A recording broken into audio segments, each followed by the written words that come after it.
Ambassador Kethara of the Viridian Empire stood before the massive viewing window of the diplomatic station, watching the small blue world turn slowly in the darkness of space. Earth. Such an unremarkable planet, she thought. No grand crystal formations like her homeworld, no floating cities or magnificent light displays, just dirt, water, and these strange creatures called humans. Her 4 arms crossed over her chest as she considered her fate. In 3 standard hours, she would be married to one of these humans, a political alliance to end the border conflicts that had plagued both their species for decades. The Viridian High Council had chosen her specifically for this task. As the youngest daughter of the ruling family, she was expendable enough to sacrifice, but important enough to make the gesture meaningful. "The human delegation has arrived, Your Excellence," her aide announced from behind her. Kethara turned, her crystalline blue skin catching the light from the station's panels. Through her mental link, she sensed her aide's nervousness. This was unprecedented in Viridian history. "What are they like?" she asked, though she had already read the reports. Humans were physically weak compared to most galactic species. They had short lifespans, primitive technology, and seemed to spend most of their time fighting among themselves. Yet somehow, they had managed to hold their own against Viridian forces for 5 years of conflict. "They are smaller than expected, Your Excellence. The male you are to marry appears completely ordinary. He speaks our language poorly and seems nervous." Kethara nodded. Of course he was nervous. Who wouldn't be when faced with marrying an alien species? She had expected this. What she hadn't expected was her own nervousness. As a Viridian, she was naturally telepathic, able to sense emotions and surface thoughts from most species. But humans were different. Their minds felt muffled somehow, like trying to hear through thick walls. The ceremony took place in the station's central chamber, decorated with symbols from both cultures. Kethara wore the traditional marriage robes of her people, flowing garments that shifted color with her emotions.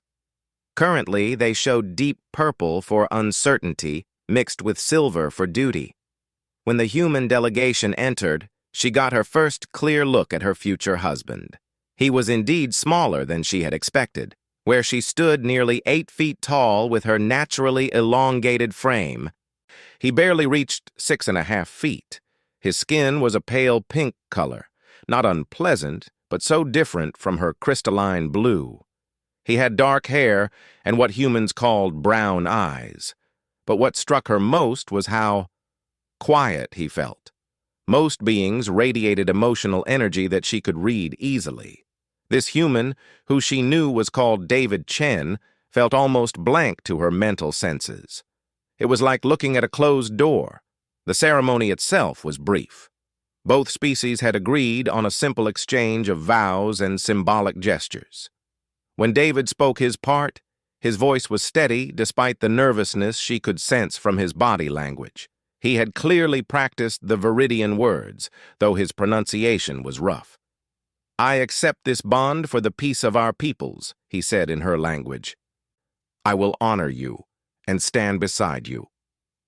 When it came time for the traditional joining of hands, Kethara felt her first surprise. Human skin was warm, warmer than she had expected, and when their fingers touched, she felt a tiny spark of something. Not quite emotion, not quite thought, but something definitely there. After the ceremony, they were given quarters together on the diplomatic station.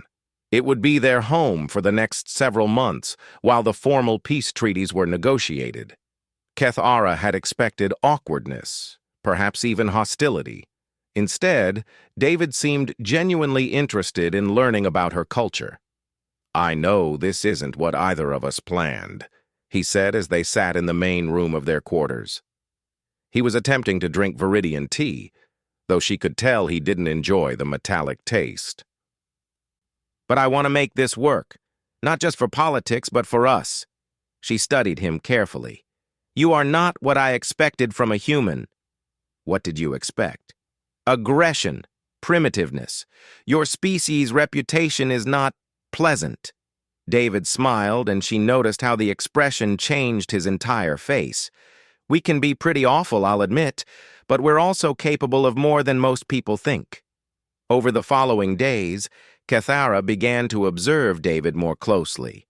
He was unfailingly polite to everyone on the station, regardless of species. When a young Viridian aide accidentally spilled acid on his belongings, destroying several items, David's only response was to help clean up the mess and check if the aide was injured. "Aren't you angry?" Cathara asked him later. "Those were your personal possessions." "They were just things," David replied, carefully practicing writing Viridian symbols. The kid was scared enough already. Besides, getting angry wouldn't bring them back. This confused her. In Viridian culture, honor demands appropriate response to slights. Yet David seemed to simply let things go. It should have seemed weak, but somehow it didn't. She began testing him in small ways. She would request things at odd hours, change plans suddenly, or arrange for minor inconveniences. Each time, David adapted without complaint, not in a subservient way, but with a kind of flexible strength she had never encountered before. The real revelation came during their third week together. Cathara had been suffering from a painful condition common to her species, similar to what humans called migraines. The station's medical facilities could treat it, but the nearest appointment wasn't for several days. She had been trying to hide her discomfort, but David noticed anyway. "You're in pain," he said simply. "It will pass. Let me help." Before she could protest, he had moved behind her and begun gently massaging the tension points along her neck and shoulders. His warm hands found exactly the right spots to ease the pressure, but more than that, she could feel something else, a kind of calm energy flowing from him, steady and soothing. "How did you know to do that?" she asked. "My grandmother used to get headaches. This always helped her." His hands continued their gentle work. Pain is pain, regardless of species. For the first time since the marriage, Cathara felt herself truly relaxing in his presence. There was something about the way he approached problems, the way he cared for others, that felt fundamentally different from anything in her experience. That night, as they prepared for sleep in their separate chambers, she found herself studying him again. He was reading a tablet, probably studying more of her language. In the soft light of the room, he looked almost ordinary. But there was something else there, something she was beginning to glimpse. "David," she said suddenly. He looked up. "Yes?" "Why did you agree to this marriage? Truly." He was quiet for a long moment. "Because war is wasteful," he said finally. "Because there are better things we could be doing than fighting each other. And because someone needs to take the first step toward trust, even if it means sacrificing your chance for true love, for a family with your own kind." "Who says I'm sacrificing anything?" He set down the tablet and looked at her directly. "Maybe this is exactly where I'm supposed to be." That night, lying in her bed, Cathara found herself thinking about the warmth of his hands, the steadiness in his voice, the way he seemed to carry some kind of inner light that she couldn't quite identify. She had married him expecting nothing more than political necessity. But David Chen was proving to be something entirely unexpected.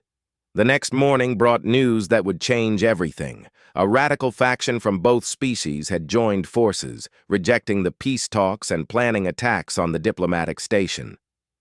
The fragile alliance was about to be tested in ways no one had anticipated, and Cathara was about to discover just what kind of fire burned in the human soul. The attack came at dawn, station time. Cathara was awakened by the screaming of emergency alarms and the shudder of explosions echoing through the metal corridors. She leaped from her bed, her body automatically shifting into combat readiness as generations of warrior breeding kicked in. David was already awake in the main room, fully dressed, speaking rapidly into a communication device. When he saw her, his expression was calm but focused. "Radical ships from both our fleets," he said without preamble. "They've formed some kind of alliance against the peace talks. The station's defensive systems are damaged, and we're losing atmosphere in sections 7 through 12. Cathara's mind raced through tactical possibilities. The diplomatic station was lightly defended, relying on the protection of both fleets. If those same fleets had now turned against them, we need to reach the escape pods.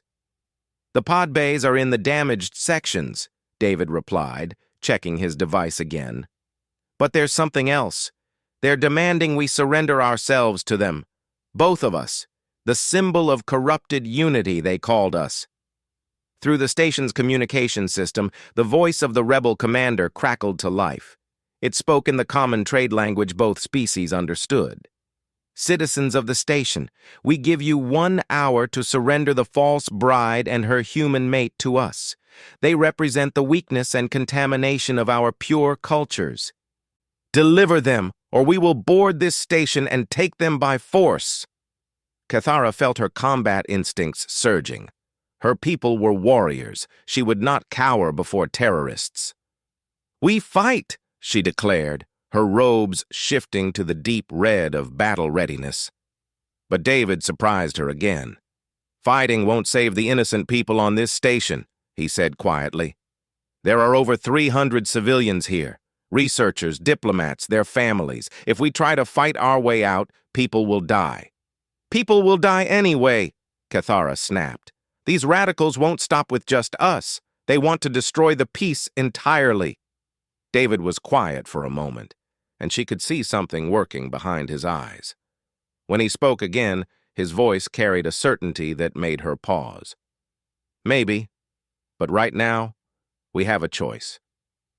We can think about ourselves, or we can think about everyone else first." He stood and began gathering supplies from their quarters.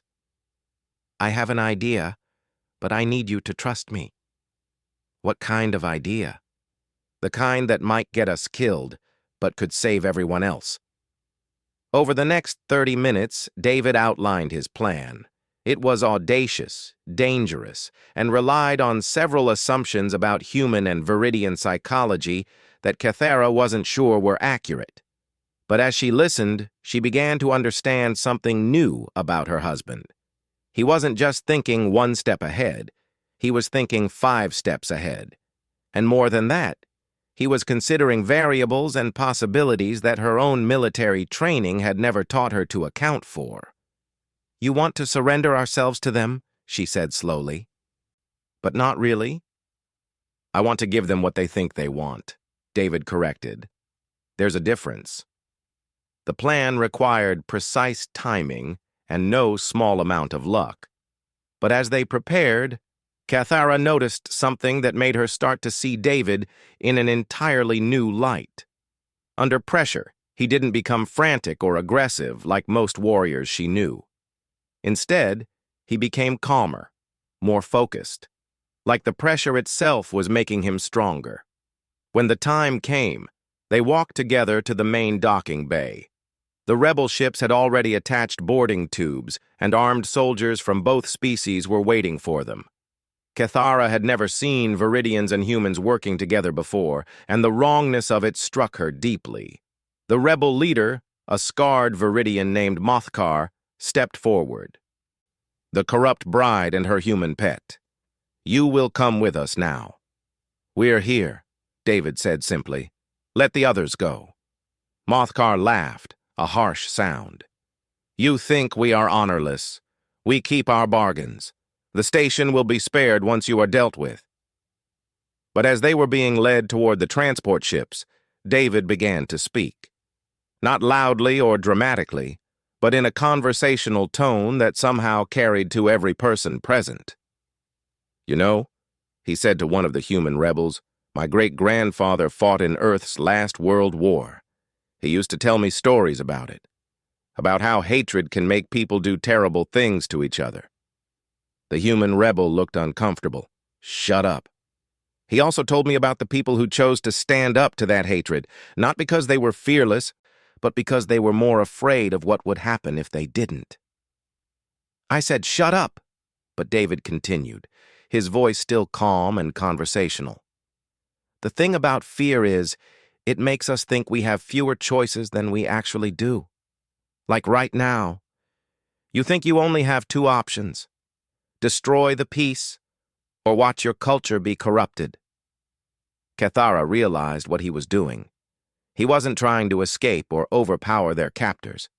He was trying to change their minds, and somehow, impossibly, it seemed to be working. Some of the rebels were listening despite themselves. "But there's a third option," David continued. "You could choose to be the people who shaped what that peace looks like. Instead of destroying something you fear, you could help build something you believe in." "Enough!" Mothkar snarled, raising his weapon. "Your human weakness will not infect my warriors." That's when Cathara saw it. For just a moment, as Mothkar threatened David, something flashed in her husband's eyes. Not fear, not anger, but something far more dangerous, a kind of absolute resolve that made her breath catch. David looked directly at Mothkar, and when he spoke, his voice carried a weight she had never heard before. "You can kill me if you want," he said quietly. "But you can't kill what I represent. You can't destroy the idea that different species can choose to understand each other instead of fear each other. That idea will survive because people like my wife here have already chosen to believe in it." "Your wife is a traitor to her own kind." "My wife," David said, and now his voice rang with something that made every person in the bay stop and listen, "is the bravest person I've ever met. She chose to trust a stranger from an alien species for the sake of peace. She chose to build a bridge instead of a wall. And if you think that makes her weak, then you understand nothing about strength." Cathara felt something shift inside her chest. The way David spoke about her, the absolute conviction in his voice, made her suddenly see herself through his eyes. Not as a political sacrifice, but as someone who had chosen something difficult and important. But more than that, she was beginning to understand what she had sensed, but couldn't name about David. He carried within him something that burned brighter than anger, stronger than fear. He carried hope. Not the naive kind that ignores reality, but the stubborn kind that looks at reality and chooses to change it. The standoff continued for several more minutes, with David continuing to speak calmly to their captors, asking them about their families, their hopes for their children, their real fears about the future. And slowly, incredibly, Cathara watched as several of the rebels began to lower their weapons. That's when the second wave of attack ships arrived. These weren't rebels. These were extremists from a third species, the Korth hegemony, who saw the human-Viridian conflict as an opportunity to seize territory from both groups. Their ships came in fast and hard, targeting the rebel vessels and the diplomatic station equally. In the chaos that followed, as explosions rocked the docking bay and artificial gravity fluctuated wildly, Cathara saw something that would change her understanding of humans forever. David didn't run. He didn't hide. Instead, he began organizing everyone present, rebels, station personnel, Viridians, humans, everyone, into rescue teams to help wounded and evacuate civilians from the damaged sections. And they listened to him. Even the rebels who had been ready to kill him minutes before found themselves taking orders from this small, soft human who somehow projected an authority that had nothing to do with rank or physical dominance. "You take the injured to Bay 3, he directed a group of Viridian warriors. "You help evacuate the research families from Deck 7, he told the human rebels.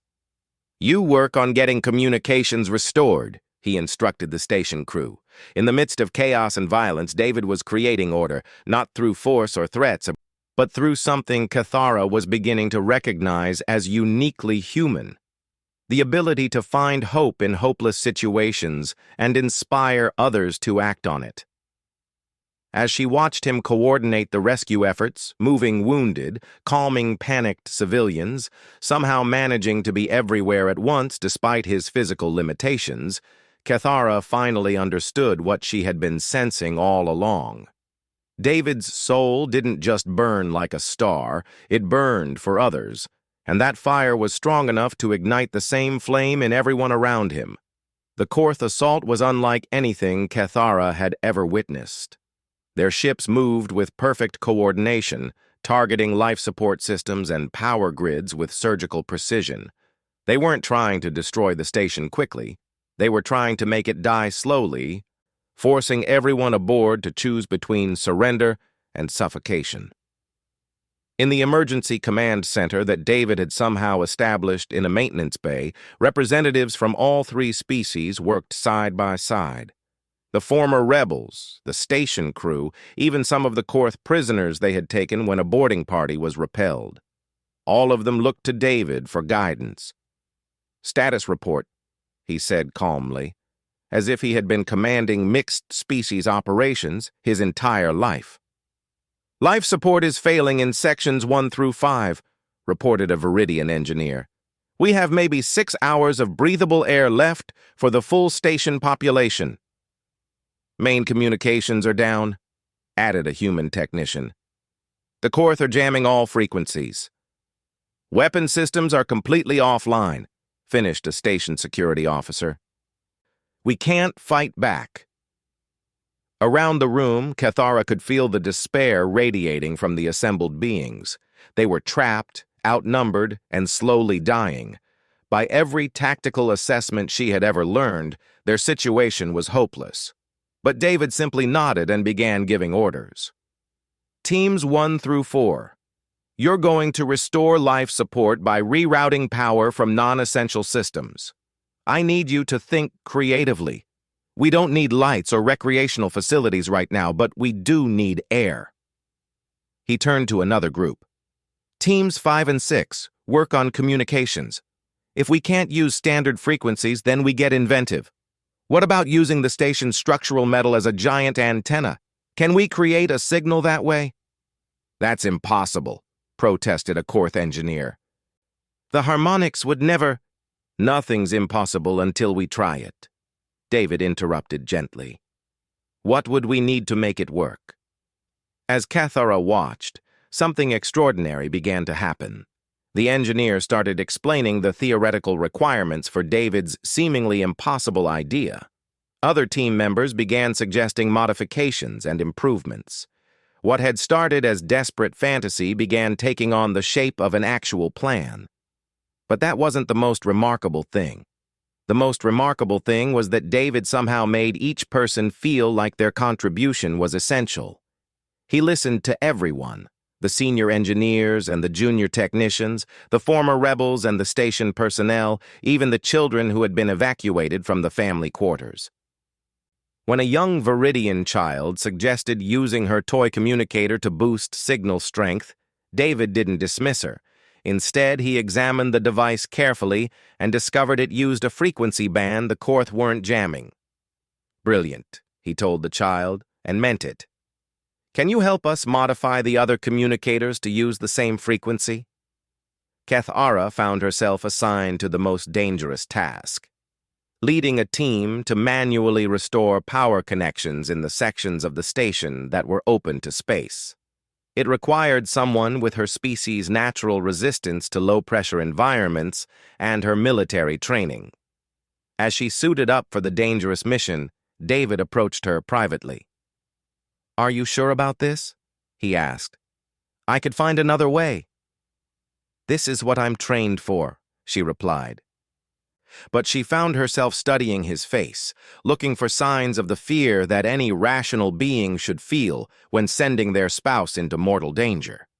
What she saw instead was something that made her breath catch. David was afraid. She could see it in the tightness around his eyes, the way his hands moved restlessly at his sides. But his fear wasn't for himself. It was entirely for her. "Come back to me," he said simply. As she led her team through the airless corridors toward the power junction, Cathara found herself thinking about those words. Come back to me. Not come back for the mission, or for the peace talks, or for the sake of their peoples. Come back to him. When had David become more than a political arrangement to her? When had his quiet strength and endless compassion begun to matter more than duty or honor? The power restoration was every bit as dangerous as expected. They had to work in near-vacuum conditions while Korth's ships continued their bombardment. Twice, explosive decompression nearly sucked team members into space. Once, a direct hit from a Korth energy weapon vaporized a section of corridor only meters from where they worked. But they succeeded. As power flowed back through the station's systems, Cathara heard cheers echoing through her suit's communication system. The first phase of David's impossible plan was working. When she returned to the command center, she found David coordinating the communications effort. The improvised antenna system was actually functioning, sending a signal through the station's metal superstructure and out into space. "Are you reaching anyone?" she asked. "Better than that," David replied, and for the first time since the crisis began, she saw him smile. "We're reaching everyone." The signal David's team had created wasn't just a distress call. It was something much more sophisticated. Using the toy communicator's frequency as a carrier wave, they had managed to broadcast a detailed record of everything that had happened: the Rebel Alliance, the Korth attack, and most importantly, the cooperation between former enemies that David had forged in the midst of crisis. The message went out to every ship, every station, every colony within range, and the response was immediate. Human and Viridian fleets that had been preparing for battle suddenly found themselves coordinating rescue operations. The rebels who had tried to destroy the peace talks found their own families and commanders demanding explanations for their alliance with species extremists. The Korth, who had expected to face a divided opposition, suddenly confronted a united fleet from both empires. But the most extraordinary thing was what happened aboard the station itself. As word spread that rescue was coming, that their improvised cooperation had actually saved them, something shifted in the way all the different beings looked at each other. Cathara watched a human child teach a Viridian engineer a clapping game while they waited for the final evacuations. She saw former rebels working alongside station security to repair damaged systems. She witnessed Korth prisoners being treated with the same care and medical attention as everyone else. In the space of less than a day, David had somehow created the very thing the peace talks had been trying to achieve: actual understanding between species. Not just tolerance or coexistence, but genuine cooperation born from shared purpose. "How did you know?" she asked him as they watched the first rescue ships dock with the station. "Know what?" "That this would work, that people would choose to help each other instead of fighting." David was quiet for a long moment. "I didn't know," he admitted. "I just hoped. And I've learned that hope can be stronger than fear if you're willing to act on it, even when the odds are impossible. Especially then." He looked at her with those brown eyes that had seemed so ordinary when she first met him. "My species has a saying, it is better to light a candle than to curse the darkness. We've always been pretty good at lighting candles." As the evacuation proceeded and the crisis finally ended, Cathara found herself thinking about that phrase. Lighting candles. Such a small thing, really. But she was beginning to understand that humans specialized in small things that turned out to be enormous. A quiet word of encouragement that inspired someone to keep trying. A simple act of kindness that changed someone's entire perspective. A willingness to hope when hope seemed foolish that somehow made the impossible become possible. That night, back in temporary quarters aboard one of the rescue vessels, Cathara finally understood what she had sensed about David from the beginning. His soul didn't just burn like a star, it burned like the kind of star that gave life to worlds. Steady, enduring, powerful not because of its intensity, but because of its constancy. "I need to tell you something," she said as they sat together in the observation lounge, watching the diplomatic station being towed to safety. "What's that?" "When I married you, I thought I was sacrificing myself for political necessity. I thought I was giving up any chance at real connection, real love." David turned to look at her, his expression carefully neutral. "And now? Now I think I might be the luckiest being in the galaxy." She reached out and took his warm, steady hands in her crystalline ones. "You didn't just save the station today, David. You saved the peace itself. You saved the future." "We saved it," he corrected gently. "All of us together." And that, Cathara realized, was the most human thing of all. Even in a moment of triumph that was entirely his achievement, David found a way to make it about everyone else. In the years that followed, as the Human-Viridian alliance grew into something stronger and more beautiful than anyone had dared imagine, historians would study the crisis at the diplomatic station. They would analyze the tactics, the technology, the politics that had made the breakthrough possible. But Cathara knew the real truth. The breakthrough had happened because one small human had chosen to believe that different people could choose to understand each other instead of fear each other. And that belief had been strong enough to light a fire in everyone around him, a fire that burned bright enough to illuminate a new future for all their peoples. She had married David Chen for peace. She stayed married to him for love. And every day she thanked whatever cosmic forces had brought them together that she had been chosen to witness what happened when a human soul truly shined. Like a star, like hope itself, like the future burning bright against the darkness.